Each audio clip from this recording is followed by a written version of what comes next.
nice sample outside. Yes, friends, and now, Harlow, king of knives. And his pretty assistant.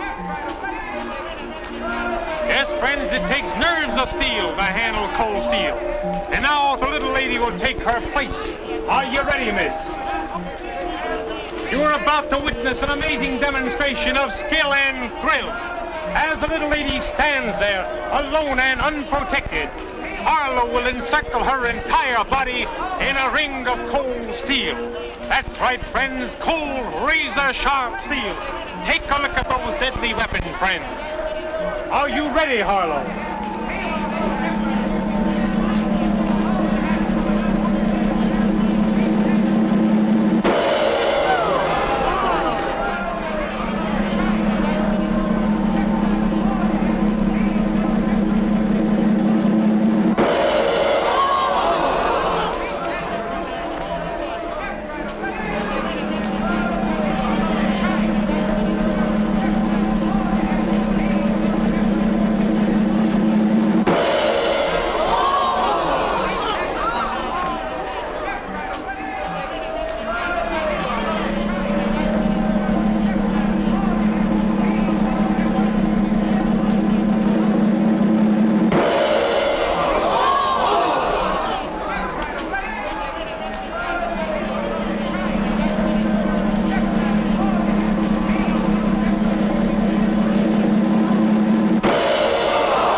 Please be careful.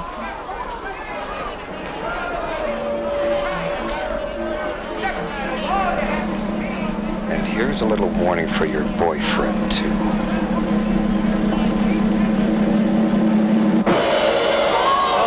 Harlow, no!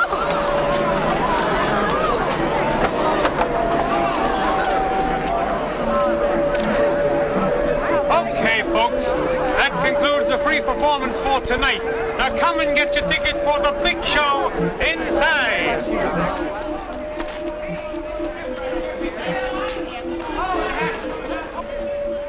Spectro, I've got to talk to you. Anne, what's the matter? It's Harlow. He's got ideas about us, wrong ideas. Wrong ideas? My dear girl, as I've told you, I see in the crystal that our futures are linked, yours and mine. Oh, stop it, Spectro. I've got no use for your phony crystal or your phony line either. I'm telling you once and for all, let me alone. You know how jealous Harlow is, and I've got to find and explain. I wanted to warn you first for your own good. Calm yourself. I see no danger. Then you'd better take another look in your crystal ball. Maybe you'll see Harlow there. With a knife.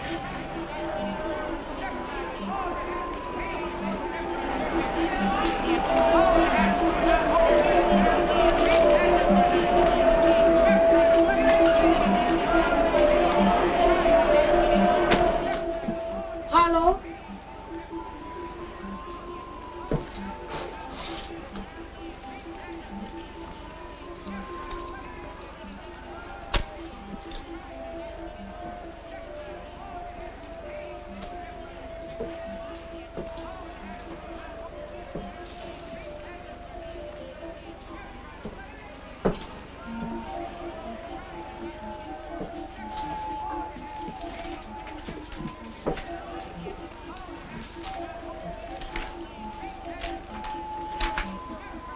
Harlow?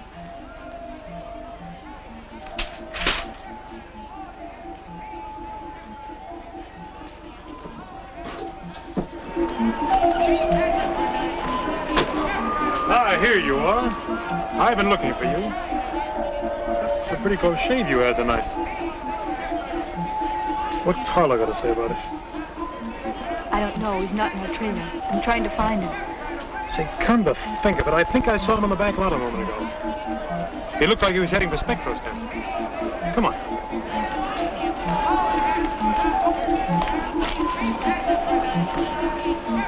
Hey, Spectro, you seen Harlow around here? What's the matter, you in a trance or something? Come on, wake up.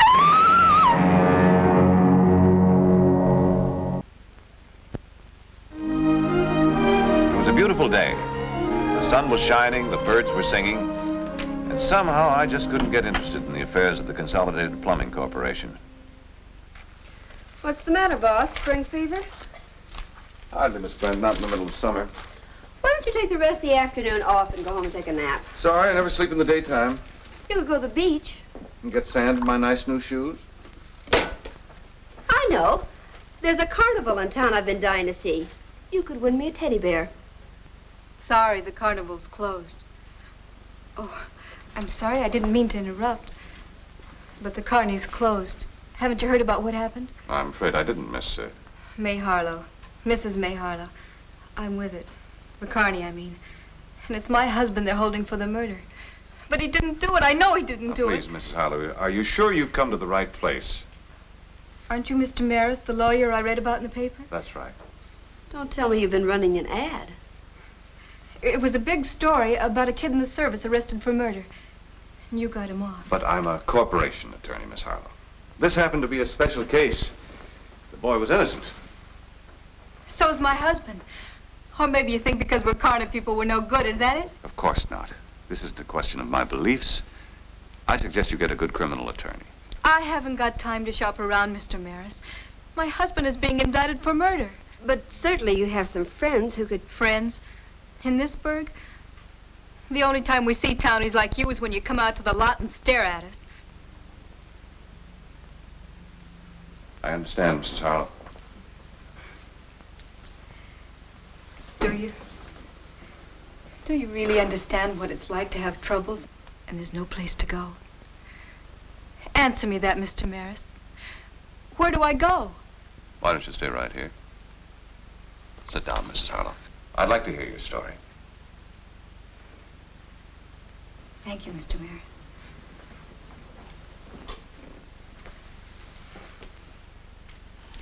Sorry I can't offer you more, Counselor. Oh, that's fine, Lieutenant. But I can offer you a piece of advice. You lay off the Harlow case, we'll get him dead to rights. His wife is positive, but he's innocent. That's what wives are for. I'd like to talk to the man, if you don't mind. I don't mind. But you ought to listen to me first. This Harlow was crazy jealous over his wife. Even she admits that. He was so jealous he almost killed her with a knife on the Sideshow platform. Did she admit that, too? She doesn't have to, Herb. That's what happened. Doc Johnson down at the carnival saw it happen. So did 100 other people in the audience. It could have been an accident. His hand might have slipped. Oh, sure. And I suppose it was an accident when his knife was found in Spectro's back a half hour later. That's no proof. His wife swore that there were no fingerprints on the knife. Of course not. Even an amateur has sense enough to wipe off prints, Herb. We don't run this department on hearsay. We've got the motive. We've established that Harlow had the time and the opportunity to commit the crime, and we've got one thing more going for us. What's that, Lieutenant? Eyewitness testimony from the midget that saw Harlow enter and leave Spectro's tent at the time the murder must have been committed. I've heard everything you've had to say, Lieutenant. And I'd still like to see Harlow.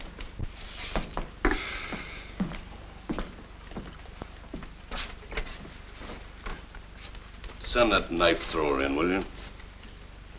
Herb Maris wants to see him. I know it sounds crazy, Mr. Maris, but that's how it was. You see, I get these jealous streaks, and I've got a temper, a bad temper. But I knew what I was doing when I threw those 2 knives. You sure you didn't intend to harm your wife? Maris, I've been a professional for 15 years. If I meant to hit her, I wouldn't miss. So you went after Spectro, and this time your knife didn't miss. Oh, no, that's not true. Police say you were seen entering and leaving his tent. Well, that's a lie. It is? Yeah.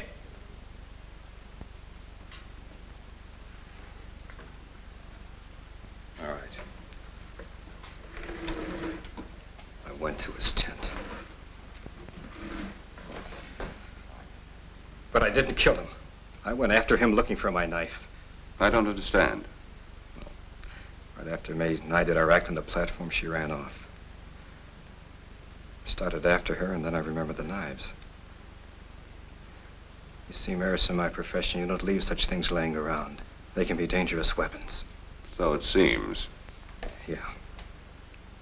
Well, that's when I found the knife was missing, and I started looking for it. Where'd you go? Along the back lot. You see, well, sometimes a kid will pick up a knife, and he'll run off with it. Did you see anyone? No, I didn't see a soul. I even looked in a couple of trailers, but everybody was on the Midway working. And that's when I went to Spectro's tent. And I found my knife in his back. What'd you do then? I panicked, and I ran out. And that's all you can tell me?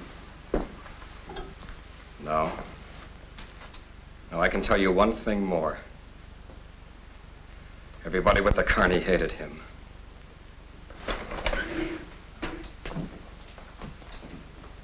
That's where you'll find the real murderer, Mr. Maris. Right back there on the Carney lot.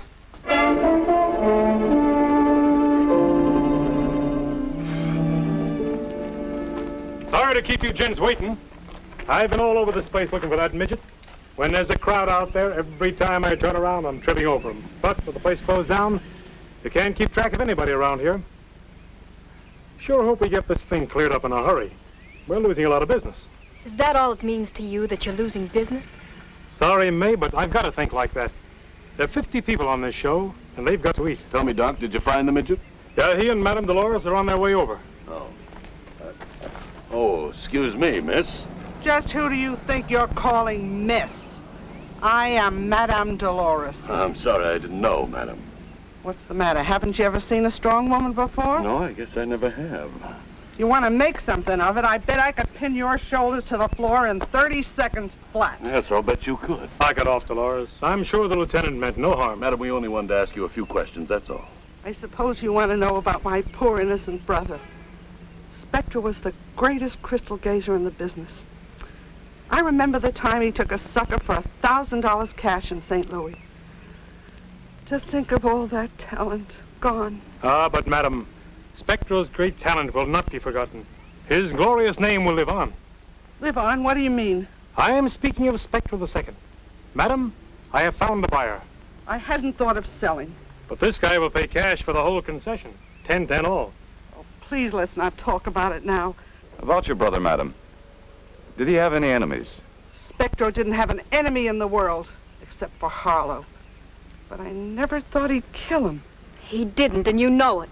Ask the police. Ask Admiral Atom about your knife-happy husband.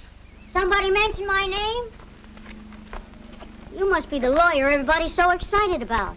Well, I'm Admiral Atom, the biggest little attraction in show business. Admiral, nice to see you. Admiral, would you mind telling Mr. Maris what you told us last night? Do we have to go through all that again? Go ahead, Admiral. Just tell the truth and nobody will be hurt. Well, there's not much to tell. I just happened to be going past Spectro's tent when I saw Harlow come along. And did Harlow see you? No, he was ahead of me. He ran into Spectro's tent with a knife in his hand. And what did you do? I just stood there and waited. A minute later, he came out again. But he didn't have the knife anymore. That's a lie. I'm sorry, May. But that's the story.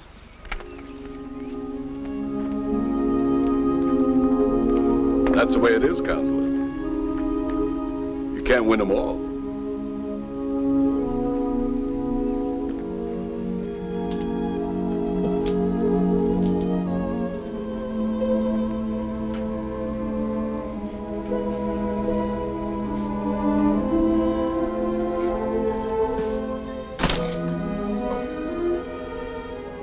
May, please don't cry. You don't understand. Understand? You know you didn't see Harlow the night of the murder. Why didn't you tell the truth? May, you know Harlow's my friend. But one murder's enough. What do you mean by that? Tell me. Tell me, Let me go! Let me go! I'm sorry. You see how it is? You're a little guy, so everybody pushes you around. If you tell the truth, they'll kill you. If you don't tell the truth... Is that why you told that story? Did somebody threaten you? Oh, please, you've got to help. The police will protect you. May, I'm scared. You don't know how bad it is. I promise you nothing will go wrong. Let me call Mr. Maris and the lieutenant now. I'll have them meet you at your trailer in half an hour. Oh, please. All right, but it'll be safer if you make your call alone. I don't want anybody to see us together. Anyone? Who is it you're afraid of? You'll hear all about it in my trailer when the police arrive. Now, go make your call.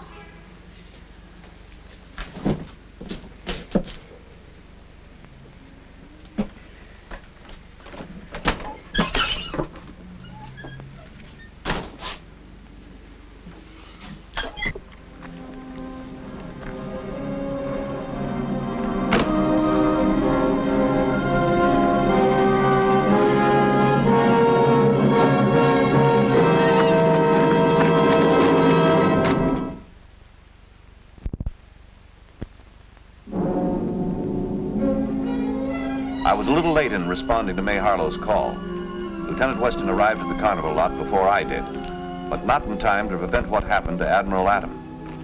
When I got there, he told me the news. That's all we know now, Counselor. After we got here, we realized the midget was missing. We started looking around. The boys found him about 10 minutes ago. Where was he? Head down in a water barrel that they keep on the back lot in case of fire. He was drowned? He was hit over the head first and then shoved in. The lid on the barrel was loose, and that's how we noticed him. Please, do you have to talk about it? It's horrible. I'm sorry, Mrs. Harlow, but I'm afraid we do have to talk about it. As far as we know, you were the last person to see him alive. At least we should be grateful about one thing. Your husband wasn't involved in this killing. In fact, I'd say it does a lot to clear him. Really? How do you figure that, Counselor? Suppose Spectro's killer overheard Admiral Adam agree to change his testimony. Then when Mrs. Harlow went to telephone, he went after the midget. Suppose the midget wasn't going to change his testimony because he was telling the truth the first time, and Mrs. Harlow knew it. No. You know how deadly such testimony would be in an open court? You could have killed him and called us with your phony story and rig an alibi for yourself. But I didn't. Lieutenant! Lieutenant! What's the matter? You've got to come quickly. Don't let them get away. Who are you talking about, Madame Dolores? Thieves, robbers, I don't know, but somebody's been going through my brother's tent. All right, you two stay here, Herb. Let's see what this is all about.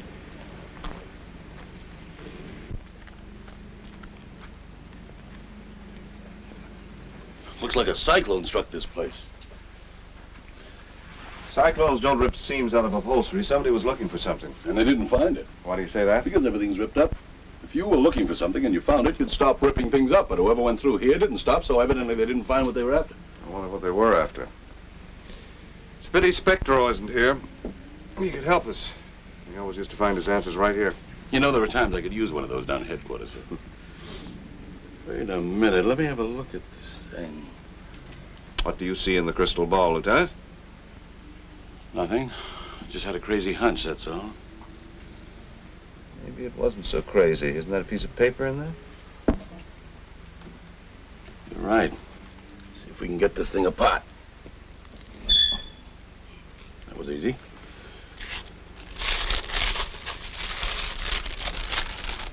Wanted for armed robbery, Walter Sharp. You recognize that picture, Counselor? Doc.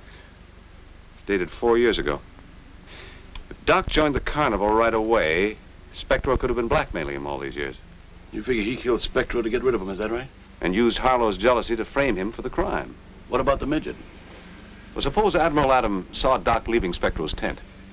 Then Doc threatened him unless he agreed to testify that it was Harlow that he'd seen. When the doc found out the midget was going to change his testimony, he got rid of him. Well, the only thing I can pick Doc Johnson on up would be that armed robbery charge 4 years ago. But surely you're going to question him about the murders. Of course, but the trouble is, Counselor, we have no proof to go on. He knows it. He's a smart operator. Don't get your hopes up for a confession. He'll just deny everything. What are you looking for, Counselor? Souvenir? No, a confession. That's what you need, isn't it, Lieutenant? I want you to delay that arrest for a few hours. I think I can see a way to force a showdown right here in the crystal ball. Look,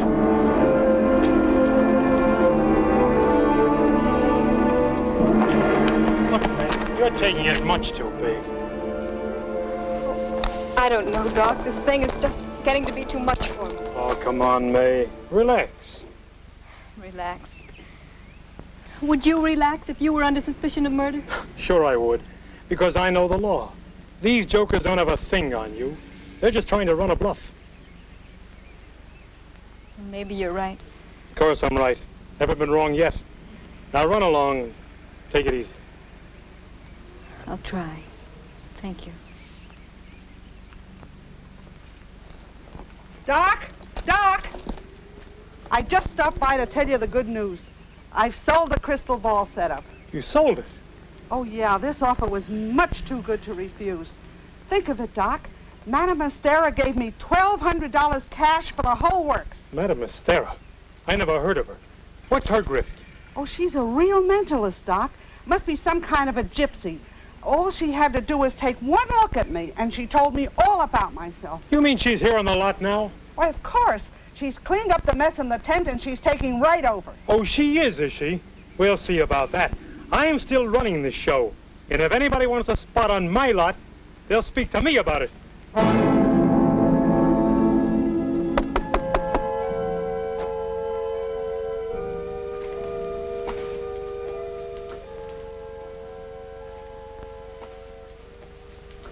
Greetings, my friend.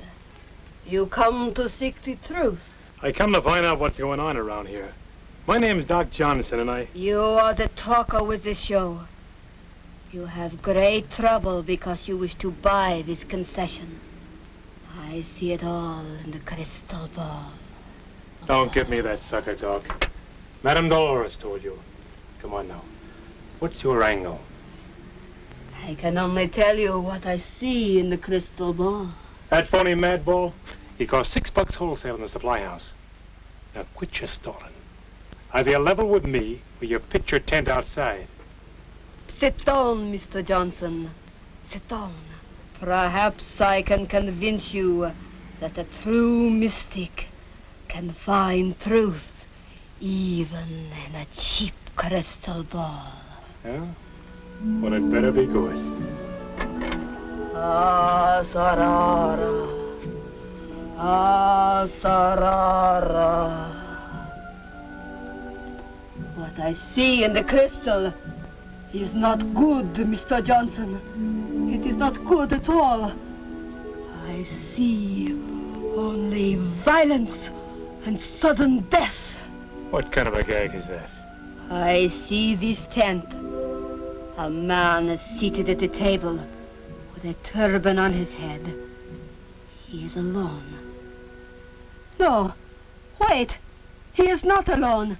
A man comes up behind him with a knife. He brings the knife down. You've been reading about the killing in the papers, haven't you?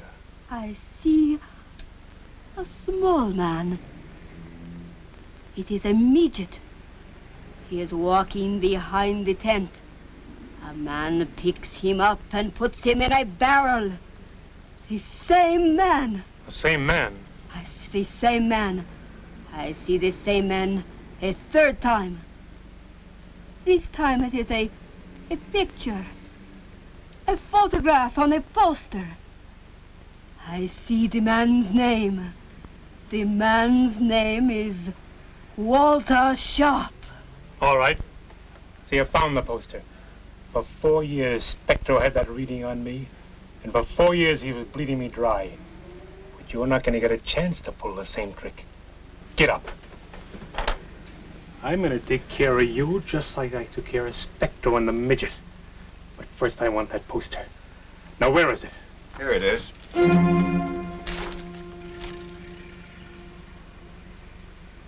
All right, Sharp, you've had it.